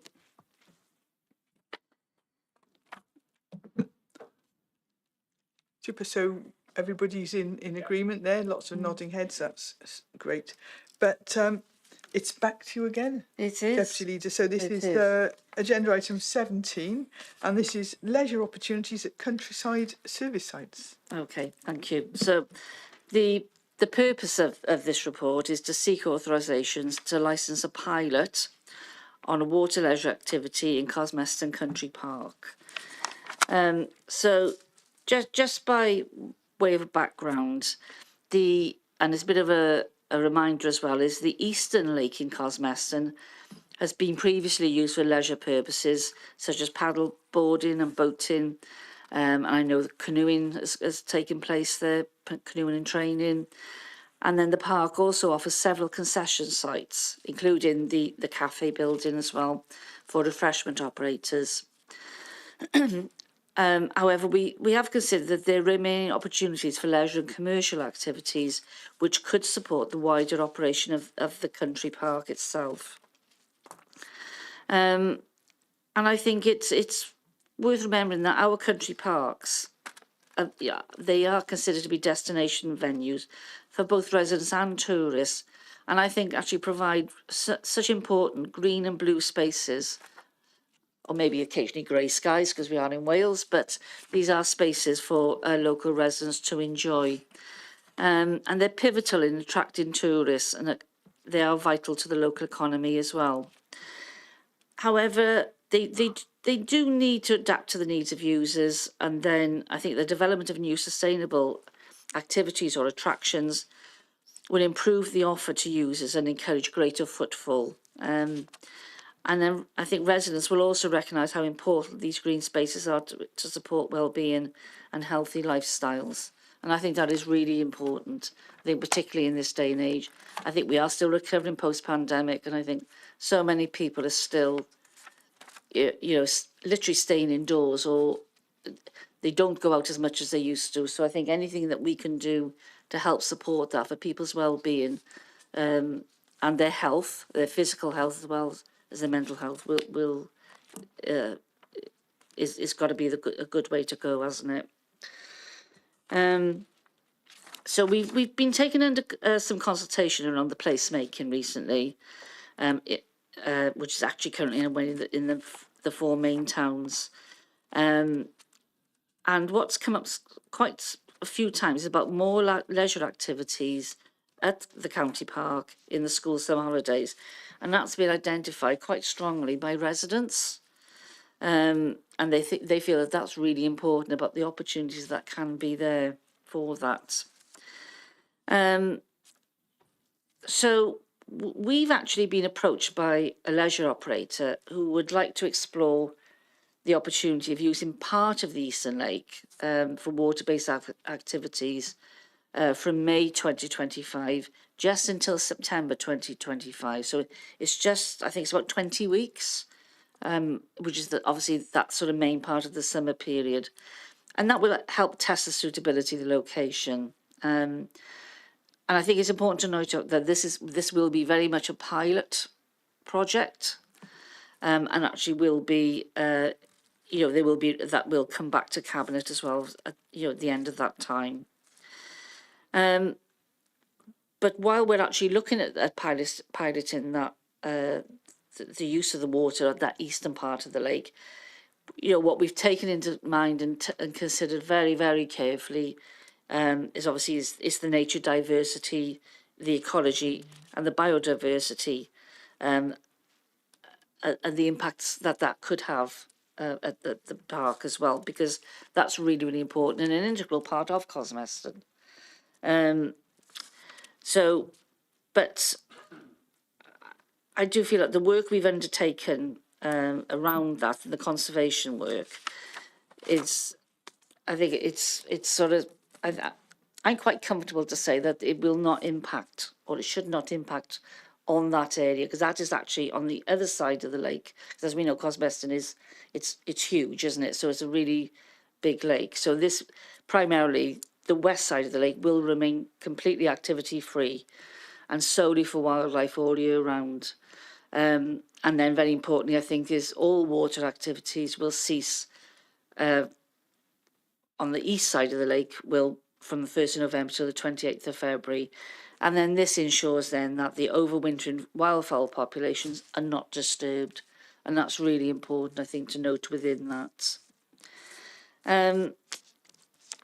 So I think improving what we offer at the country parks, it will continue to support our residents, and without the need to charge for entry as well. And by opening our country parks for sustainable leisure uses, the council and the countryside team can support and develop the important ecology and biodiversity at these sites. So I think it's how you integrate these, mindful of each other, and we've got some really experienced members of staff who can help support that work as well. And then by talking to the operators, they're also very mindful of the country park's important role in providing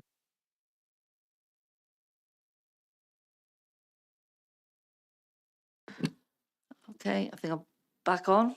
Yeah. Yeah. Right, I'm not sure if right there you are, I'm back on screen. Sorry about that. For some reason my mic just went off. And now I've completely forgotten where I am. Sorry about that. So basically, yeah, so the operators are very mindful of the works that go on at the country park. And they're also, they're really doing some, or they're looking to minimise the impact of any operation by locating any off-water support facilities away from the lakeside and in an area away from the main park. So, and it's by working together that's, that's really important to do.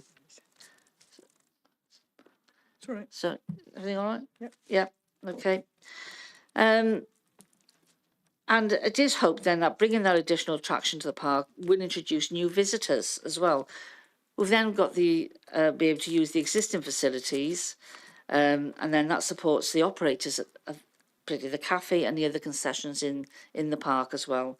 And as well as that, we've got lovely play areas within the park, which a lot of work has been done in recent years, and some really good facilities there, as well as all the pathways. How a lot of those have been refurbished, so hopefully they'll be able to make use of the rest of the park as well.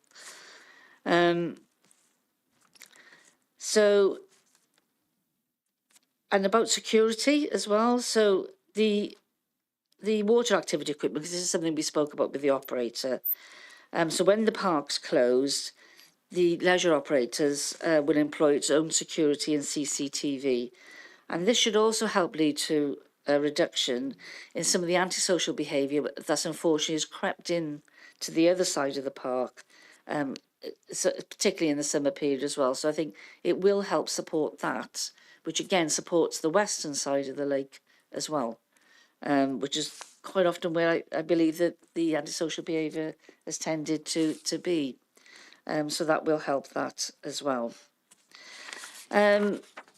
We have local members were consulted, and we've had 3 responses in from local members, and they raised concerns around the ecology and the ornithology. They do recognise that it won't be used in the winter, and then there are some concerns raised about potential noise and particularly for the residents around that area as well. And so there were a few concerns raised about that. And then also obviously about safety as well, which is important, which is why this is a registered operator and we will have our teams there as well. So that is really important.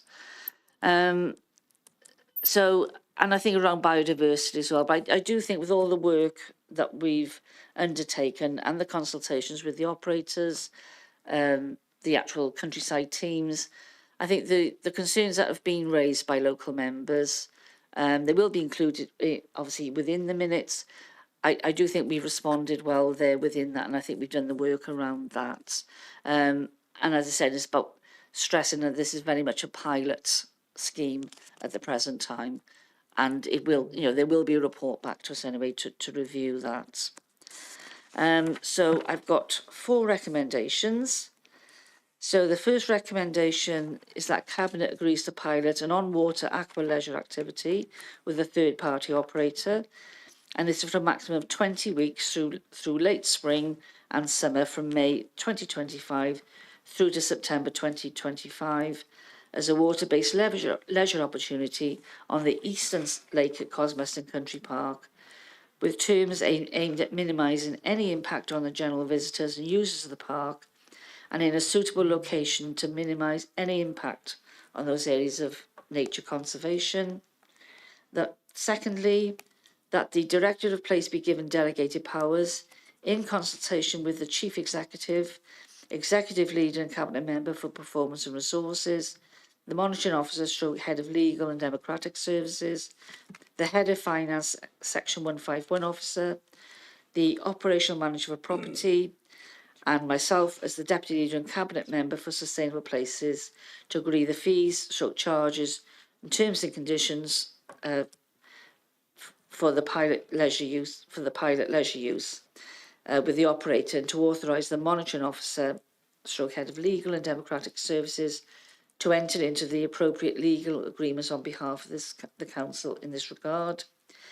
Thirdly, that Cabinet refers this report to Environment and Regeneration Scrutiny Committee on the 11th of March 2025 for their consideration. So I think that helps then give other members an oversight of this and for their views to include as part of that pilot.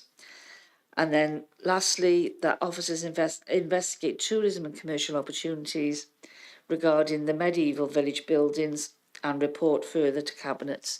And I think also whether to add on to that is about at the end of this pilot, when we have that survey, that it actually does come back to us for an update report to see how it's actually progressed throughout those 20 weeks. So I'd like to move those recommendations. Thanks, Bron. I can see that I've got Councillor John his hand up with because obviously he's cabinet member for leisure. Thank you very much, Leader.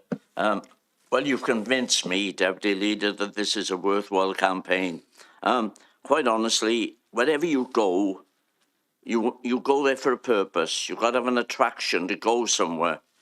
And basically, this is an opportunity, and it's a trial.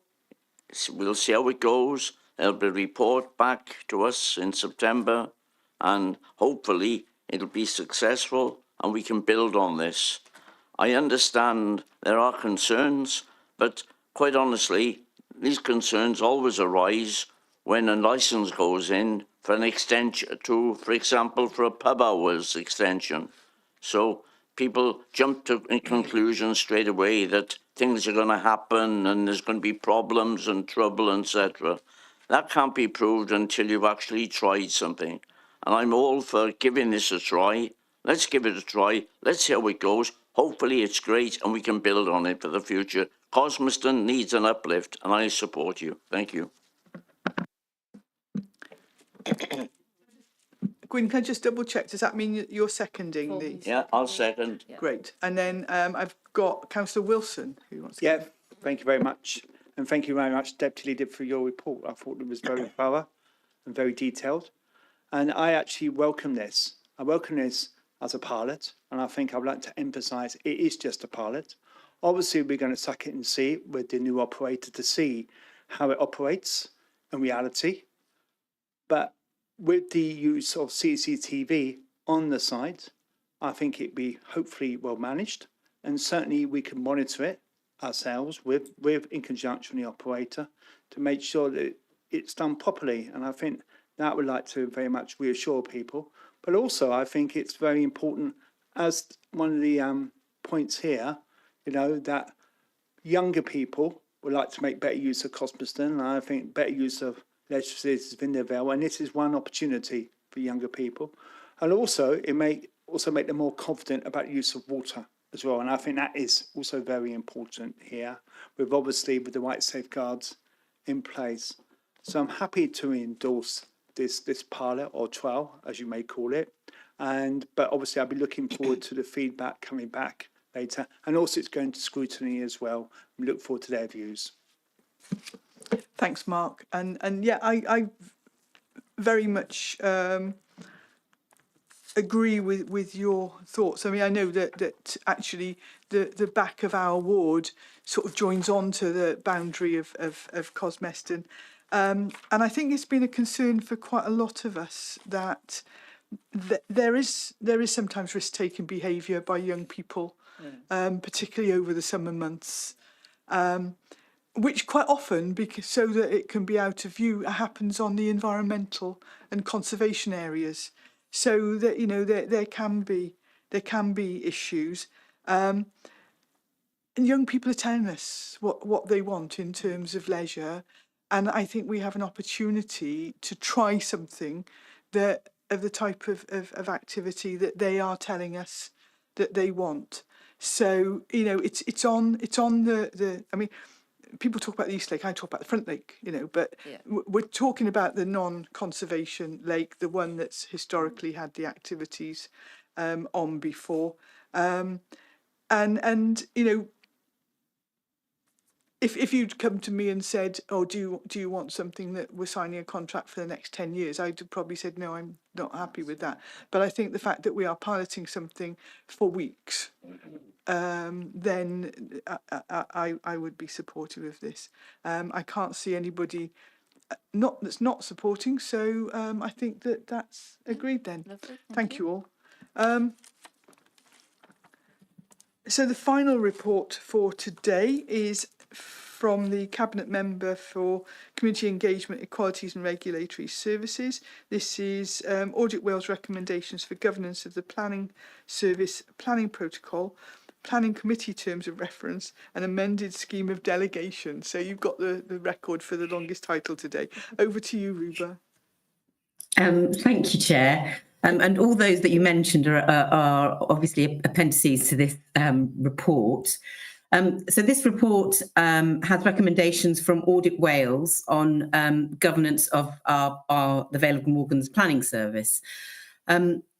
You'll probably recall in 2023, in the summer of 2023, Audit Wales carried out a review of our planning services. That was fairly sort of in depth and thorough. They spoke to members of the planning committee, obviously officers.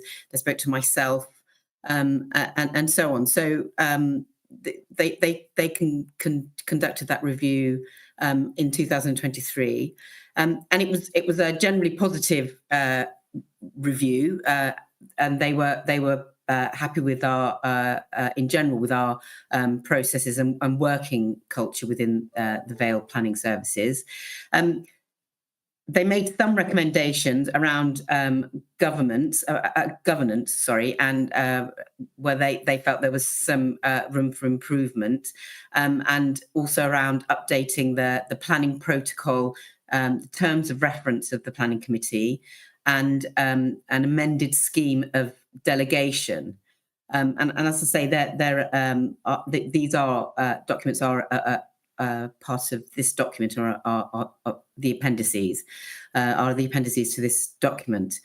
And they are important documents because they do give greater clarity, I feel, and assurance to those taking part in the planning process. So that's not only, for officers and elected members, but also members of the public and those members of the public who are partaking in the planning process.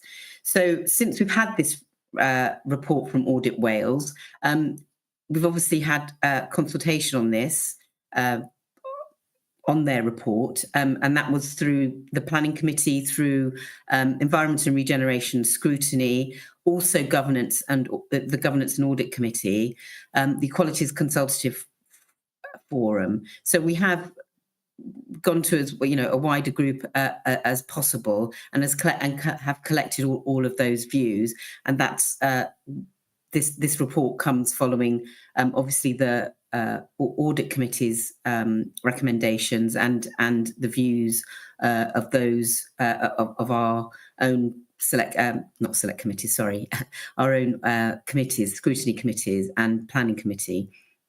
So just to cover some of those key points, Chair, in that report, I won't cover them all, but just to give you a sort of a sense of what they are. So as I said, the protocol is updated, and it updates our previous protocol and reflects the modern planning system and the planning processes that affect our decision making. That protocol makes the roles and responsibilities of stakeholders clear, or clearer, and provides a focused guidance on the various stages of the planning processes.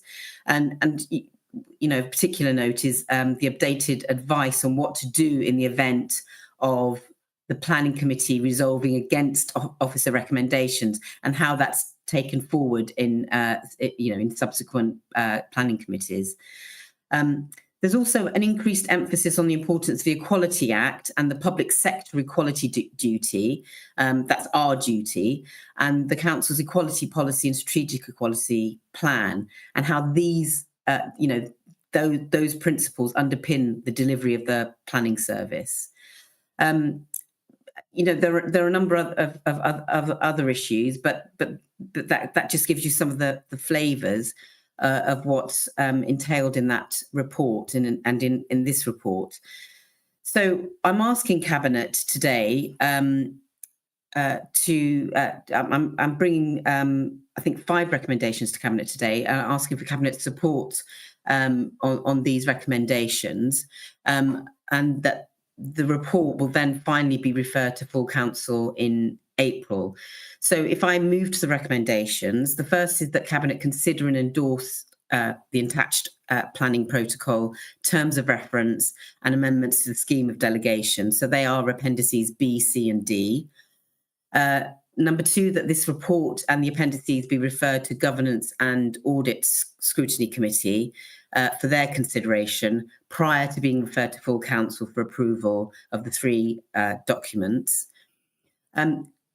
Number 3 is that obviously in the event that Governance and Audit propose any changes to those documents, that these changes be referred back to Cabinet for consideration prior to going to full council. Number 4, that the head of sustainable development be authorised to agree the final format of any and any necessary minor typographical changes to the documents prior to publication and incorporation into our constitution. And finally, that Cabinet endorse the recommendation for performance measures and targets to be included in future service and directorate plans. So I would move those recommendations, Chair. Thank you, and I'm happy to second those. And looking around the chamber, we don't have any dissent, so that's agreed. Thank you, Ruba. Oh, sorry, you have got a comment. Councillor Williams wants to come in. Yeah, thank you for that. As a planning member and been through some recent, I would say, difficult decisions, because there is a tension between representing all the residents of a community and those within, you know, a section of them. I'm quite pleased that the protocol actually goes into that detail and explains the role of a planning member is that they take on the views, but in essence take on for the greater good in the community they serve. So the outline within Innsbruck is quite clear. It shows that the requirements of both the planning member and those that they represent. So I hope that people understand in future where some of the decisions have come from. No, thanks, Eddie. I mean, it is important to say that, you know, the planning process can be really complex, especially if you're coming to it new, if as a member of the public, you're coming to it new. So I think it is important that we always reiterate those processes, and also to our elected members and members of the planning committee. You know, it's a quasi-judicial committee, so it is important that the members of that committee are aware and reminded of their duties in carrying out any decisions. So thank you, Eddie. Super. So thanks for that comment, and we've all agreed. So that's moved, or that's agreed. I don't have any urgent items today. Neither do I have any part 2 items. So it just remains for me to close the meeting and thank everyone for their participation. But before we totally sign off, if I could remind everybody that Saturday the 8th of March is International Women's Day. And we are overachievers, as we can see around this room. But the theme for this year is Accelerate Action. So it's for us to think about how we can support those women around us to achieve what they want now and in the future. So